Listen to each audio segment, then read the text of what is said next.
Hello, and welcome to another episode of Tuesdays with Tally. This is episode 21, and I'm your host, Brian Tally.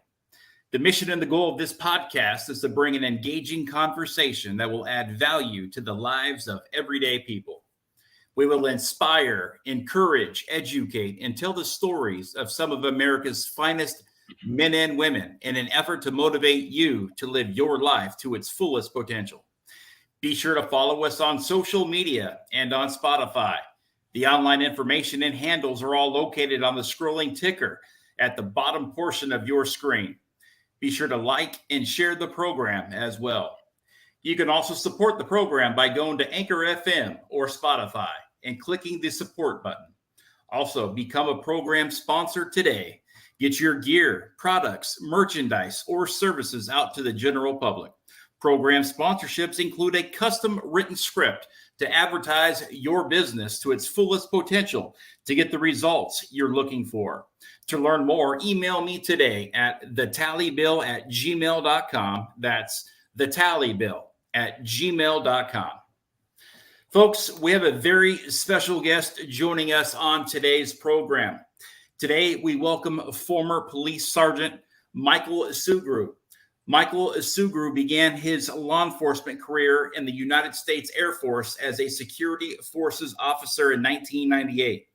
As a security forces officer, Michael specialized in law enforcement, global force protection, anti-terrorism, nuclear security, foreign airfield assessments, and air base ground defense. Immediately after the Air Force, Michael was hired by the Walnut Creek Police Department, where he served in a variety of assignments from patrol officer to an undercover California DOJ. Michael was awarded the Walnut Creek PD Distinguished Service Medal in 2014 for his heroic and life-saving actions during a fatal officer-involved shooting in 2012. Michael is a dedicated advocate for awareness, prevention, education, and training on post-traumatic stress and first responder suicide prevention. Michael continues to speak at law enforcement agencies all over the United States. In his best-selling book, Relentless Courage, Winning the Battle Against Frontline Trauma, he talks about the complexity of trauma within the law enforcement community, uncovering the unspoken barriers, and outlines a path to healing. And with that, we are honored to be joined on the program today by Michael Sugrue. How are you, sir? Doing good. Outstanding. How's the weather out like there in California? Oh, it's warming up quick. It's supposed to be in the hundreds the next couple of days, so we got a major heat wave coming. Nice. Yeah, here in Houston in this August, it was dry and it was hot, and we are going to be starting off September with some rain. So that'll be good to kind of cool down a little bit and get some much needed water around here. So anyways, we do sincerely appreciate you, for joining us today on this program to talk about your career, and how it all started and what you're doing today. It's my honor and my pleasure, and I'm glad, you and I have been connected for a couple of years now, and it's nice to actually meet face to face. So. Yes, sir. Agreed. Yes. It's always, this technology is amazing, isn't it? We can just open up a computer, be face to face, and have a conversation like this for the world to see. Absolutely. Pretty special. So, Michael, where are you from? So I was born and raised in Northern California in the San Francisco Bay Area. I lived in a few different cities all around the Bay Area. Ended up going to college in Sacramento at Sacramento State University. And then after that, I was literally living all over the U.S. and all over the world. Mm-hmm. What was life like growing up as a kid? For me, I had a great childhood. My parents did get divorced when I was 8 years old, but I had a very influential and positive role model that came into my life, my stepfather, who was my hero. He was my everything. He's the reason why I went into law enforcement. And I've always had, just great family support. I've had the resources I've needed. I went to private schools growing up and had a great education, played sports, always involved in extracurricular activities. And, literally, I'm just grateful for the opportunities that I had growing up. Mm-hmm. Yeah. It's always good to have a mentor, at that age, when mom leaves dad. And, I had the same thing happen to me, but I was 3. But I had, several mentors along the way, to include some stepdads too. So I totally, can relate to that aspect of your life. Now, how old are you, and about what stage of life were you in when you said, you know what, I think I'm going to be leaning toward joining the military, and perhaps I may be even joining the Air Force? What happened with that? It actually started in childhood. My grandfather was in the Army Air Corps. And so I always had an interest in the military. I can remember even for Halloweens as a young child, every year I'd dress up as a soldier. But when I was about 8 years old is when I got introduced to the law enforcement family. And that's where I was basically police volunteer for the Sausalito Police Department. And, I had a laminated official ID card, but really I was just washing cars, filing paperwork, riding in the annual parade with McGruff. But it was back then where I felt that camaraderie, that family. And I remember just the badge, the uniform, just really looking up to it and aspiring to do that. And I continued on through high school, where I was actually a police explorer for the Richmond Police Department. And I did that for a few years. And my original plan was to go into the FBI. And I knew if I was going to do that, I needed to have a college degree, first of all. And so I actually looked into both the Army and the Air Force for scholarship opportunities. Mhm. I actually went through the full Army officer basic course at Fort Knox, Kentucky, passed that. And the Army really wasn't going to offer me much for school. And so I had the Air Force come along and they offered me a full scholarship. And so I just jumped on that immediately, studied criminal justice. And my plan was to just do 4 years in the Air Force, get out, and then go into the FBI. Well, I did get my first choice for careers in the Air Force, which was security forces, which you mentioned. And a couple things happened while I was in. The first thing was that I was exposed to a bunch of different federal agencies, from the U.S. Marshals to the FBI to the DEA. And I quickly learned that that really wasn't what I wanted to do. I really wanted to be back in my hometown in California and be out there every single day on the beat, really doing hands-on police work and Mhm. less office stuff, administrative stuff. And then fast forward military career, the plan was to get out in 4 years, but they offered me Germany, Ramstein Air Base in Germany. And I was not going to turn that down. So that actually extended my commitment in the Air Force. Mhm. And a couple months after getting there, 9/11 happened. And Mhm. shortly after that, I found myself in the Middle East. Mhm. So I ended up staying in longer. I did 6.5 years active duty. I got stationed actually, fortunately, back near my hometown at Travis Air Force Base in California in 2003. And that's when I started applying to different agencies here in California. So I've Mhm. always had a plan, but it's changed along the way. But I always had that calling, to be in both the military and law enforcement. Sure. When you were in Germany, you got that call that 9/11 was happening, and shortly thereafter, you were deployed to the Middle East. Where did you go over there? So when I was in Germany, I actually worked for USAFE headquarters, which is the European headquarters for United States Air Force. And I was actually several stories underground in a skiff. And we were the command operations center for all of Europe. And so that was just, I mean, unbelievable, the experience and the things that I saw and had to deal with. And the opportunity came up to go to the Middle East and I jumped at that. I actually volunteered and we went to Saudi Arabia. Mm. And, it was just a few months after 9/11. And it was just, man, every opportunity I got along the way in the military, I jumped at it.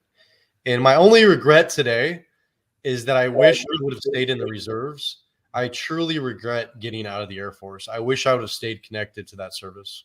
Yeah, yeah, it's good benefits, and I mean, being in the Air Force Reserves is, I mean, it's like having a corporate job. I mean, that's what I've seen. My brother served some time in the Air Force too. He was a flying crew chief on the C-17s, and he was active. He got stop lost, of course, after 9/11 twice because of his expertise on that C-17 airplane. He did so many missions over Iraq and Afghanistan, and yeah, that was pretty intense. He's told me a lot of stories about that plane and about who's dropped from it and what they've dropped from it, and under small arms fire and all that stuff too. So now I got a lot of respect for the Air Force for sure. Yeah, we get a hard time, but you know what? Yeah. We got it made, and they take care of us. So. Oh yeah, I mean, you guys. I mean, we're staying out in the field, and you guys are in the Hilton. So it's the way it is. That's why, hey, when I was in Korea, I went TAD to Osan, and they treated me like I was a king up on that base. Absolutely, as you should be. Yeah, that was a good time. So you serve your 6.5 years, and you get out of the Air Force. You go back home to Northern California, and you begin life as a police officer there. Yeah, I was actually still on use or lose, my terminal leave, when I went through the police academy. So, my last year was at Travis Air Force Base. I was the chief of security forces. Went on several TDYs. I think I went TDY 14 different times within that year, including South America. I mean, it was a phenomenal assignment. And while I was on active duty, that's when I was applying to these police agencies. Mm-hmm. And once I got accepted, once I got hired, is when I gave the Air Force my notice. And so the beautiful thing was that I had all this time saved up. And so while I was in this police academy, I was still getting paid by the Air Force. And so it really, the timing couldn't have worked out better. Sure. Yeah, absolutely. It's a good way to double dip, and do it honorably, get a check here, and, hit the ground running after you get, through the classes and stuff like that. Maybe have a little nest egg saved up and, start out on the right foot, so that's always a good thing to do. So what was your transition like coming from the military now straight into the civilian life? In the police academy, I was definitely a leg up. I mean, the training that I had, the experience, the maturity at that point, I was older. So I really think I had a strong advantage in the actual police academy, but there was a transition once I started working the streets. And a lot of that had to do with like formalities, because being in the military, it's very rank structured. Everything's like, yes, sir, no, sir, yes, ma'am, no, ma'am, that type of thing. And, civilian law enforcement is paramilitary, but it's a lot more relaxed environment, and people are using first names, and there is rank, and, there's respect for that rank in those positions, but it's not as stringent as in the military. Mm-hmm. And so I really had to kind of relax a little bit and not be so rigid. And, another thing is that working in security forces, especially when it came to nuclear security, a lot of that was very black and white. And even within law enforcement with the military, it's a lot of black and white. But when you're a civilian police officer out there on the streets, there really is a lot of gray area, and there's a lot of discretion. And that was another thing that I also had to learn and kind of transition and realize that, I've got choices, I've got decisions. I mean, sometimes you don't have a choice and you have to make an arrest, or you have to charge somebody with something particular. But other times, you have discretion, and you can really affect someone's life. I mean, both in a positive way or in a negative way. Mm-hmm. And not just to mention that, talking about the military law enforcement aspect, let's just talk about base law enforcement, which, has similar things like domestic violence, intoxicated people, maybe robberies, maybe thefts, but the scale is so much smaller than on the civilian side. I mean, if you look at the traumatic incidents that we're exposed to on the civilian side, I would say it's far greater. And I'm not talking about combat per se, but I'm talking about the day-to-day law enforcement mission on base stateside. Absolutely. I know exactly what you're saying. I mean, the majority of some of my greatest friends in this world are police officers, and they're firemen, just first responders. And I mean, just, you can't go sometimes a few minutes without hearing sirens, and those sirens are leading to a call, and not all those calls are going to be, cats stuck in the tree.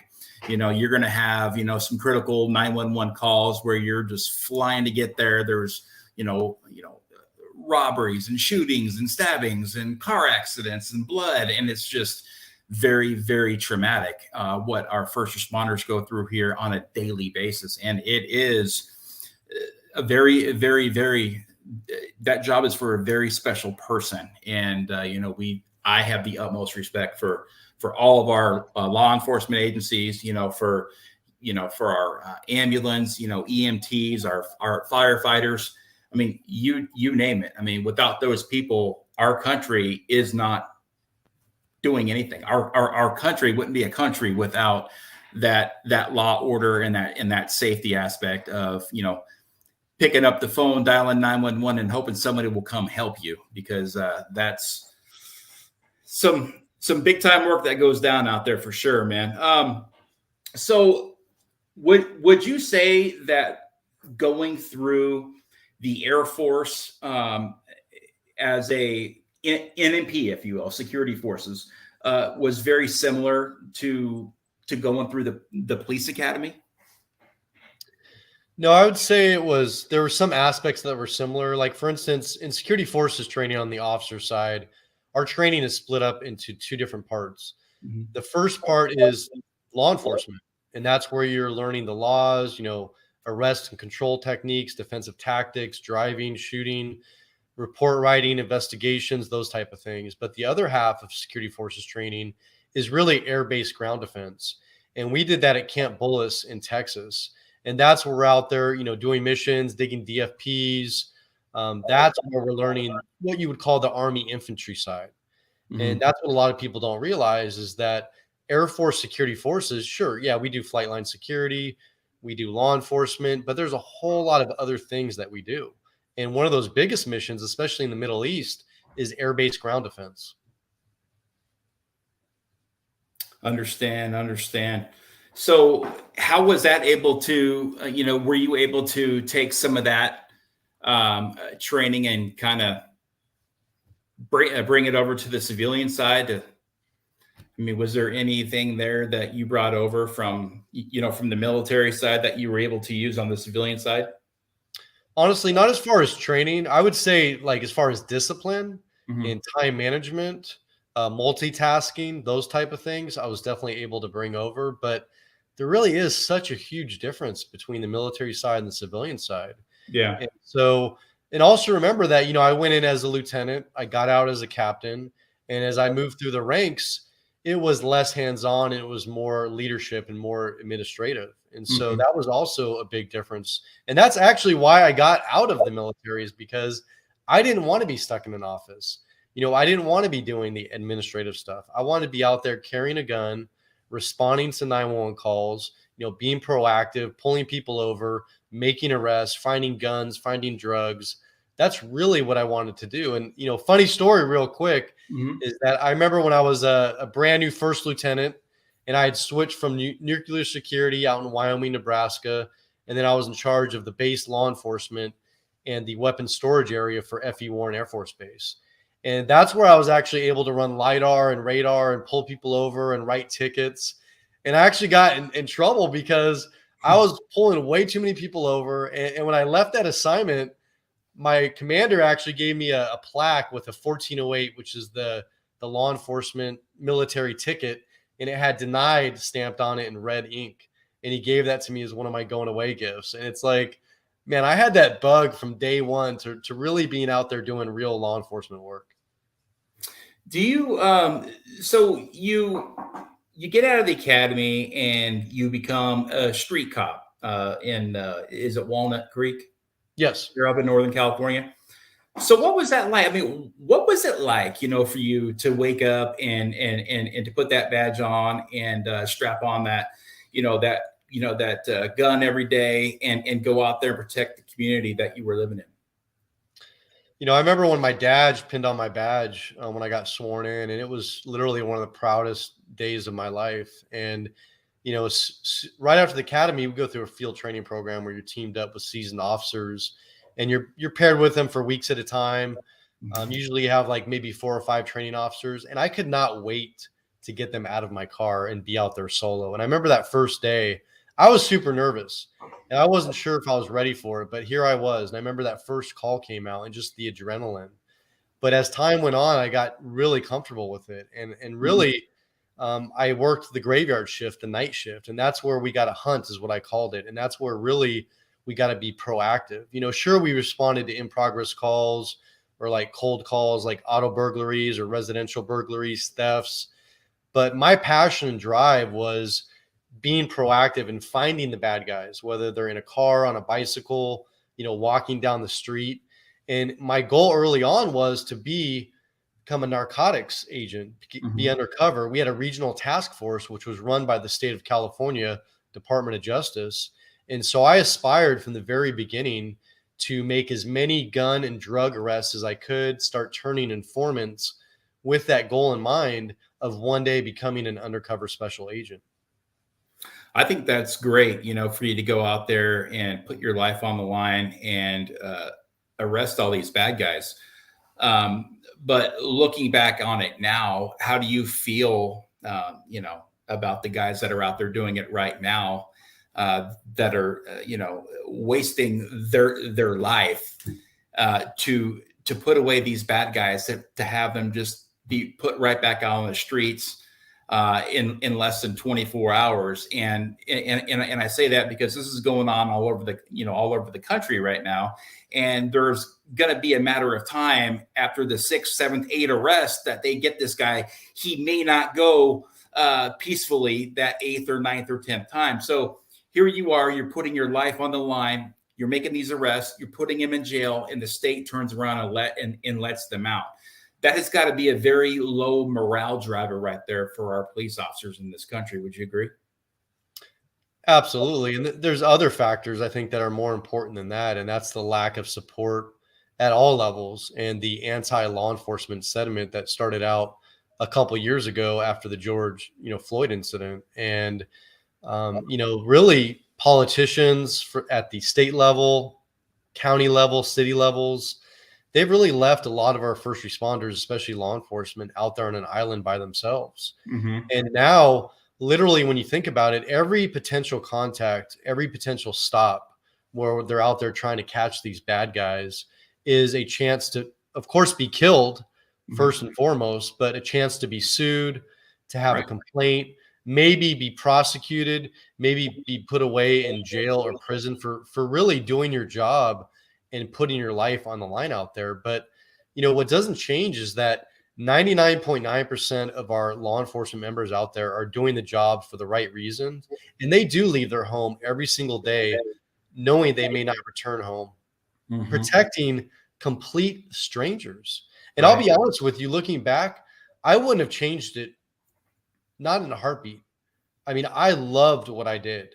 I enjoyed every minute of it. And I knew the risks. And even knowing those risks, even fast forwarding to the point where I almost was killed, I wouldn't change that. And I would say the majority of our brave men and women out there, they feel the same. And the tide is starting to turn. Things are starting to get better because the public is fed up. They're fed up with these repeat offenders going out there and committing violent, brazen crimes. And people are getting tired of it. And so things are changing. Things are getting better. But the reality is right now, is that most our law enforcement agencies are understaffed and people are working forced overtime. Morale is at a record low. And then you add to that the repeated trauma exposure, the stigma of not asking for help.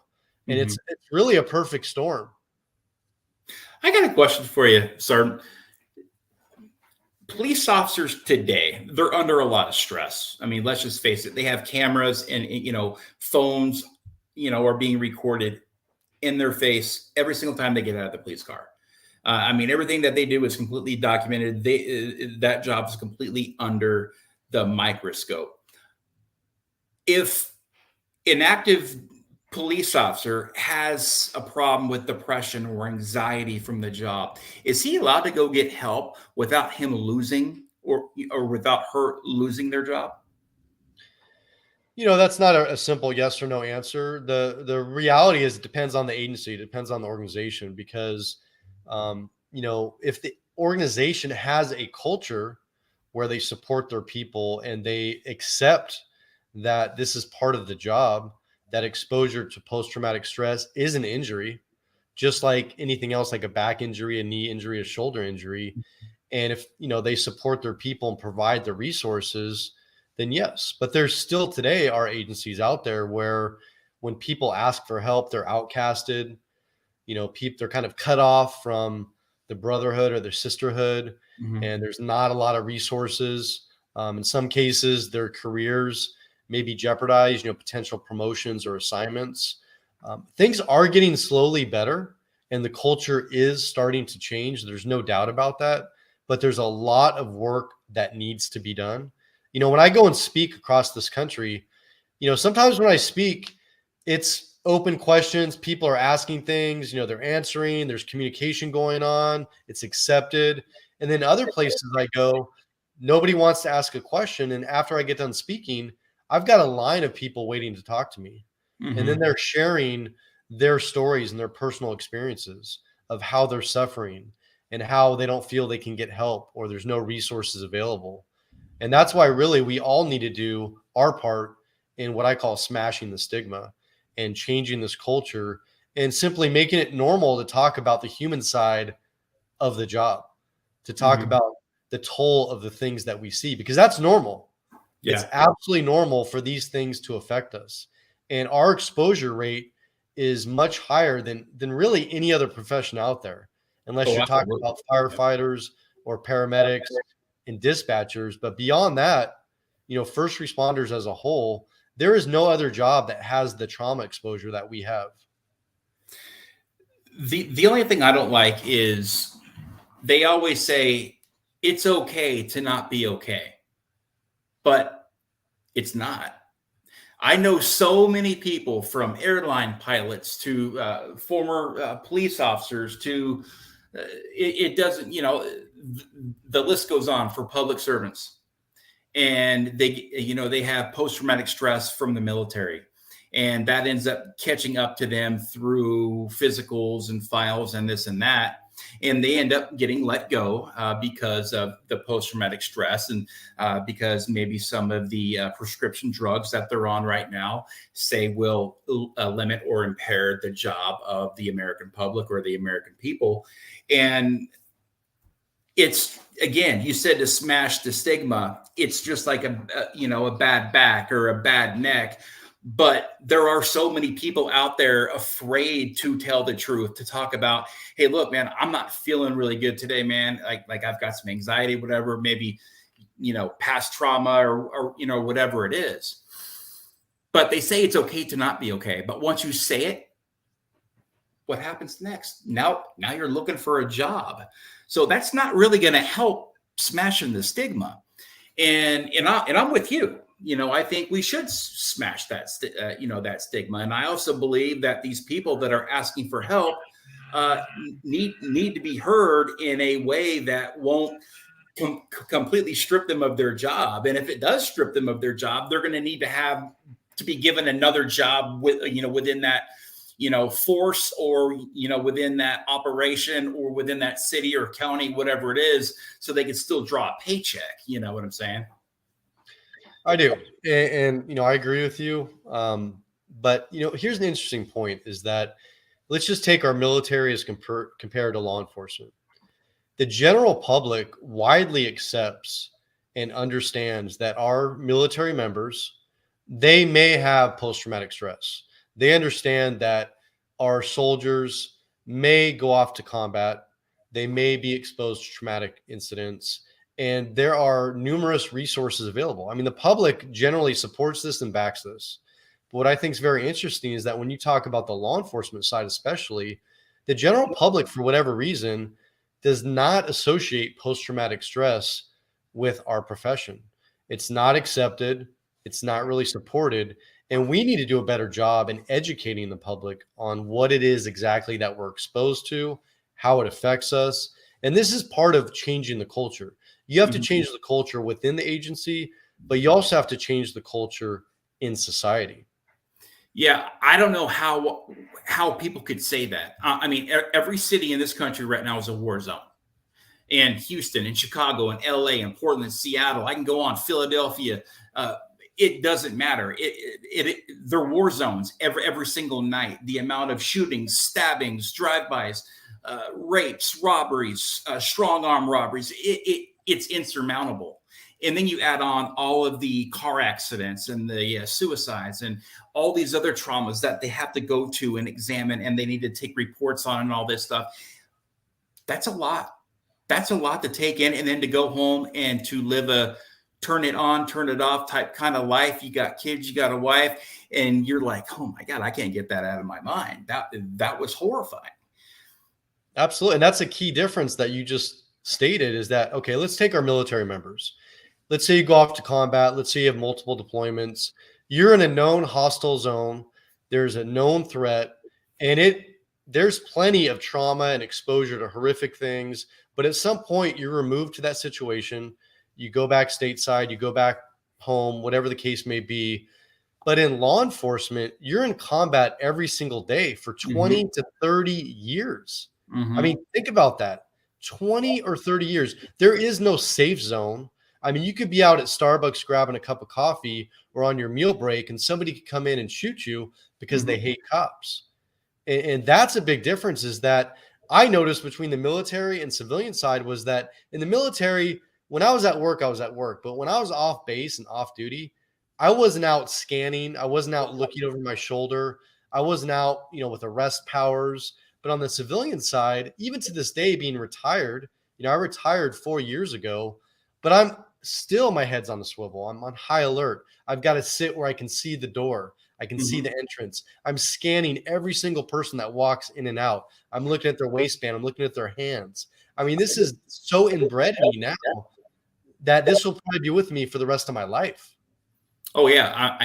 And I'm not a police officer, and I do that too. I mean, I'm always, exits, who's a threat, who's not a threat, who's probably got, a weapon on them, who doesn't, who I'm going to team up with if somebody comes in here. It's like crazy. We're living in this world where, like, okay, what am I going to do if somebody, comes in here, an active shooter, or somebody robs this place, because it's on TV every night, dozens of times a night. And at some time, people say it's never going to happen to me. I don't ever see it, blah, blah, blah. It's just a big city.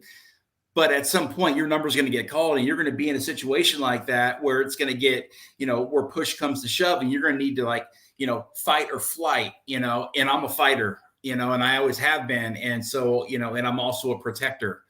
I'm a dad. I've got 4 beautiful kids and a wife, and that right there is always going to be, paramount in my mind, and also too, being a former Marine. So I'm also going to be wanting to protect other people, other civilians, that are in the, path of any criminal out there that's looking to do harm.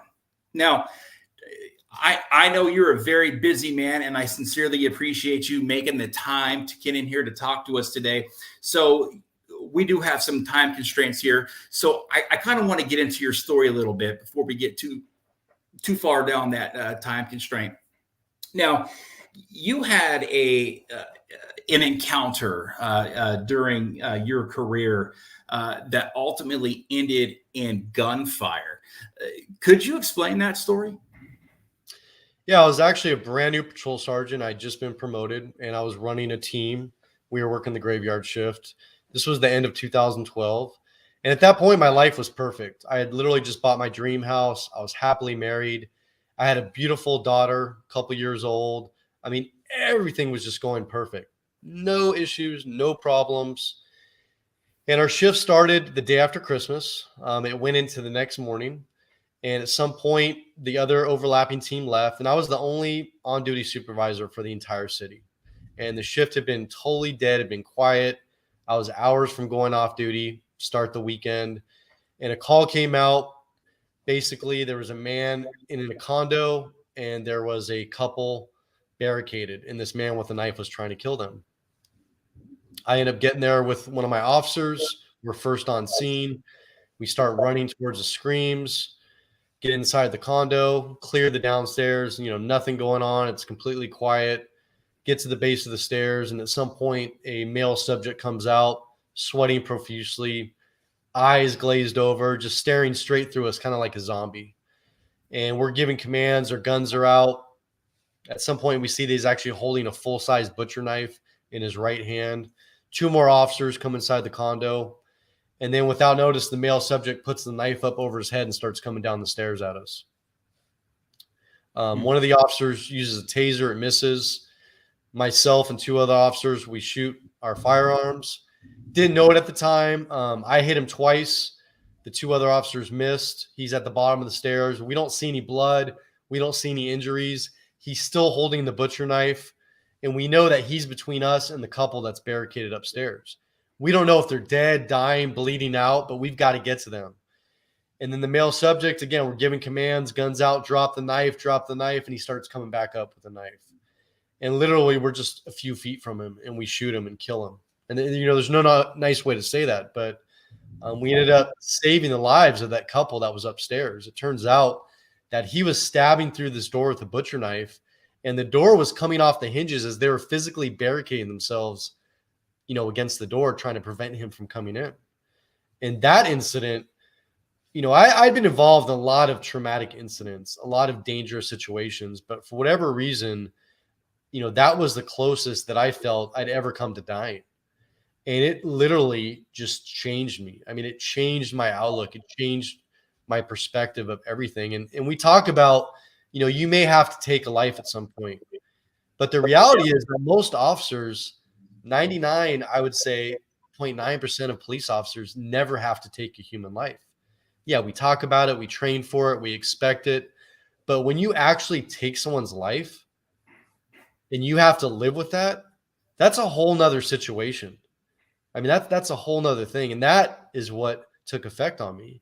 And I literally felt myself changing when I went home hours and hours later after I'd been interviewed, and I already felt emotionally detached and numb. And it started this gradual process of isolation, about having constant nightmares, difficulty falling asleep, not talking to anybody about how I was feeling, what I was going through. And it got to the point where I suffered in silence for over 4 years and being federally sued and all these other things that came into play. And I got to the point where I didn't want to be here anymore. I literally wanted to die on duty. It got so bad, I did not want to be alive anymore. How long did you remain a police officer after that deadly shooting? So the shooting happened December 27th, 2012. And I medically retired in August of 2018. What were those 6 years like post shooting? Was it just every day was just, a tough day, or you were just like, not really? I mean, like, were you still like, was your morale high? Was it low, or were you just struggling to get through the days? It's hard to answer that in a nice, neat kind of way because, every day was different. But in my case, we were sued immediately. And I went through almost 4 years of depositions where I had to relive this incident. And I literally couldn't forget this incident. I ended up on federal trial in San Francisco where literally everything was on the line. And so this incident that I wanted to forget about, I couldn't forget about. I had to remember every minute detail and fact of it because everything was on the line. And during that time, I lost my marriage. I started having major health issues in dealing with repeated skin cancer diagnoses. I lost my hero, my stepfather, who got diagnosed with stage 4 lung cancer and died at the age of 58. I mean, literally everything was falling apart in my life. And I told myself that, once I got through this lawsuit, everything's going to get better. And I thought everything was magically going to go away. And the trial went in September of 2016. It actually started right around 9/11, believe it or not. And, I have a lot of things associated with that date, but it endured for 2 weeks where literally I'm there in a courtroom and I'm hearing all these crazy expert witnesses who are basically calling us cold-blooded murderers in a public courtroom and, telling how we planted evidence and this guy was never armed and never a threat and just all these crazy things. And after that trial, we did prevail. We actually won that trial.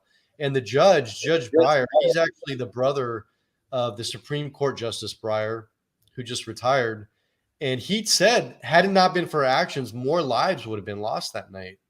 But the facts is that to this day, we don't know why that man with a knife tried to kill these two people. Because up until that night, he was a good person. He had a good life. He had no police contacts. He had no history of mental illness. And I have to live with the fact that I took his life, and that now there's a father and a mother out there and a brother who don't have their son, don't have their sibling. And it doesn't matter the fact that I had to kill him. I had to take his life to save lives. People don't understand that. This incident, that night, will be with me for the rest of my life. And to this day, I have nightmares all the time. I still can't get that face out of my dreams. You know, this isn't you get into a shooting, the next day you're all good and life goes on. That's what the public thinks. But that's not the reality. The reality is this will affect me for the rest of my life. Mm-hmm. Michael, thank you for sharing that with me, man. I really appreciate you getting vulnerable here to help save lives on this program here for the people that are watching. You know, we do have a lot of law enforcement, you know, first responders, military, that do watch these. And they may even say, you know, I know what he's going through. I've been in those shoes. On behalf of California, I'm sorry that you had to go through an additional 4 years of hell through the court through the court system. I find that to be just ridiculous that we do this to our police officers after, you know, a shooting that was justified. And again, who would want to be a cop today, right? There's no like, they're like, hey, come and be a cop. And then if you ever need to draw your weapon, we're just going to, you know, you're on your own. It just seems as if, you know, everybody loves the police and until, you know, they need to do something that's police-like to save lives. And then everybody turns their backs on them. And then you got that one guy who was out there, like you said, on an island. And he's like, what do I do? And again, you look at suicide, the very high suicide rates right now inside this first responder community that we are in now. I want to know what was the triggering event for you that finally woke you up and put you on the path of becoming an advocate? So my best friend, his name is John Davison. He was a Vietnam veteran, an Army MP, and he was a reserve police officer with my department. That's how we met. And he served 35 years. We rode together for over 10 years. And he had retired a few years earlier from the police department, but we still saw each other at time, had lunch, kept in contact. And one day when I was on duty, I was actually the day watch sergeant supervisor, and a suicide attempt comes out. And it turns out that it was at his house. And I just got to the trauma center when they brought him in an ambulance. He was covered in blood. He had slit both wrists, stabbed himself in the torso multiple times, OD'd on multiple prescription medications. And I remember him just being in and out of consciousness. And I literally had just a brief moment with him before they rushed him off to emergency surgery. And I thought for sure he was going to die. And I remember sitting there in the hospital for hours with his sister and people from my agency. And all I could think about was the guilt and the shame that I felt for not recognizing that he was suffering, for not seeing the signs. And I started blaming myself. And then all I could think about was my young daughter. How is she going to feel when I'm not here? Is she going to blame herself? And is she going to live with the guilt and the shame? And so he literally saved my life by trying to take his own life. And thank God he survived. He's here today. And he literally, every time I see him, I remind him, you saved my life. Mm-hmm. Wow, man, life is wild, man. It is fragile. You know, it is definitely fragile. And, you know, like just today, I'm driving down the road and out of nowhere, I have a panic attack. You know, I suffer from anxiety, and I got nowhere to go. There's cars around me. I'm like just trying to find my pills just to, you know, it's like you never know like when these moments are going to arise or, you know, whatever it is. But life is definitely wild. It is wild. And, you know, it could be very hard. It could be very fun. It could be very tough. But, you know, you're a warrior, you know, and I know you've spent a long time now, you know, several years, you know, touring the country and, you know, speaking to folks that need to hear it the most, to know that they're not alone and that there is help out there and that there is resources out there for them.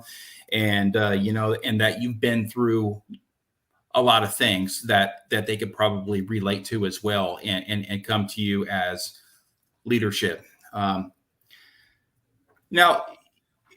you're an author.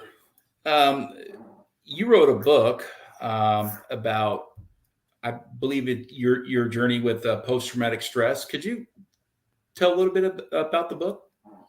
So I'm a co-author and with Dr. Shauna Springer, also known as Doc Springer, and she's really the one that made this whole project happen. Doc Springer is a clinical psychologist.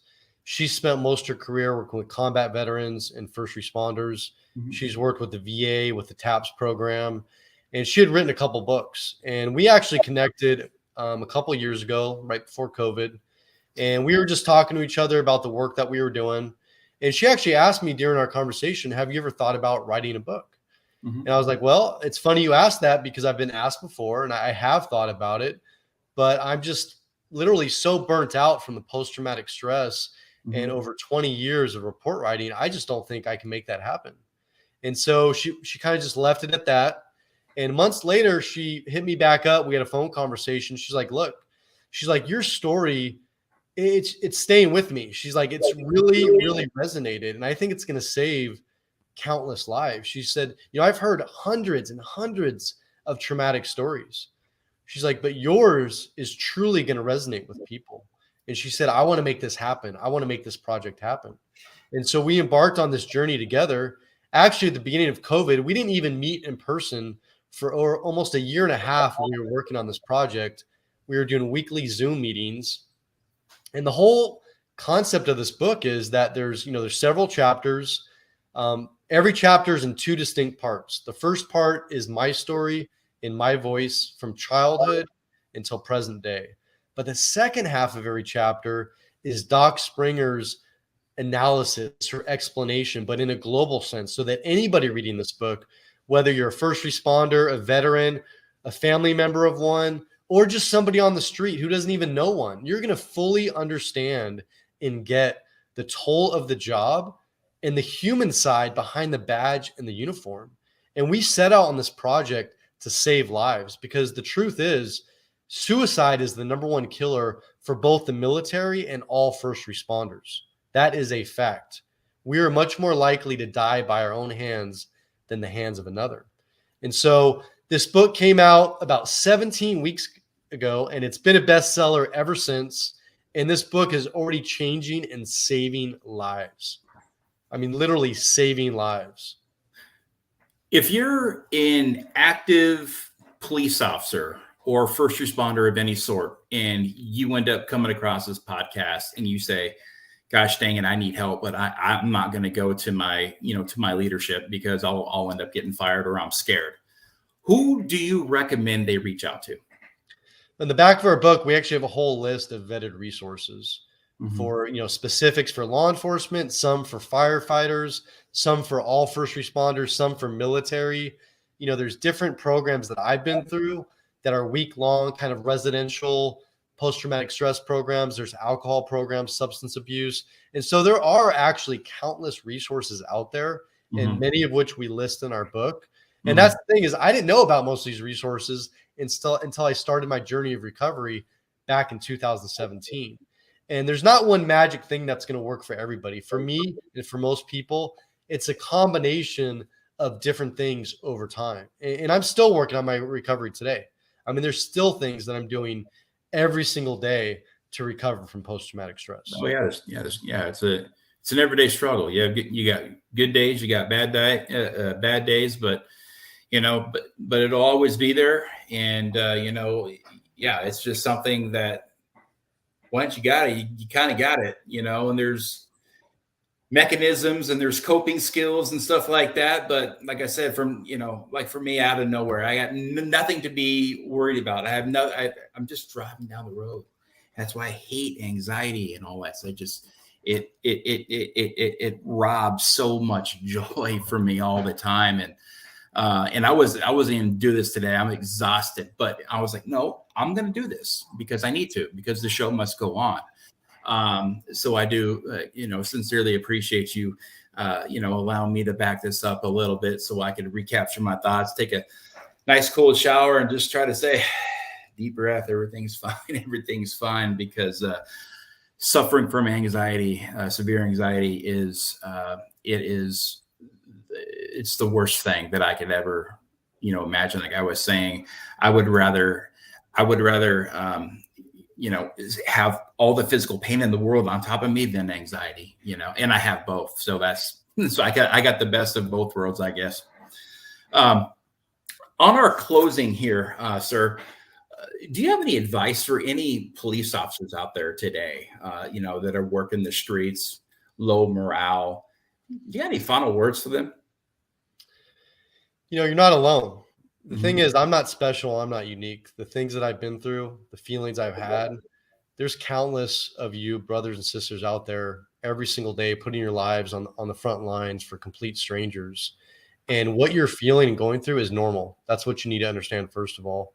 But more importantly, you need to understand that there is help out there. There is resources. And more importantly than that, there is hope. Mm-hmm. I'm living a much better life now than I ever have. Like you said, I'll never be the same person before post-traumatic stress.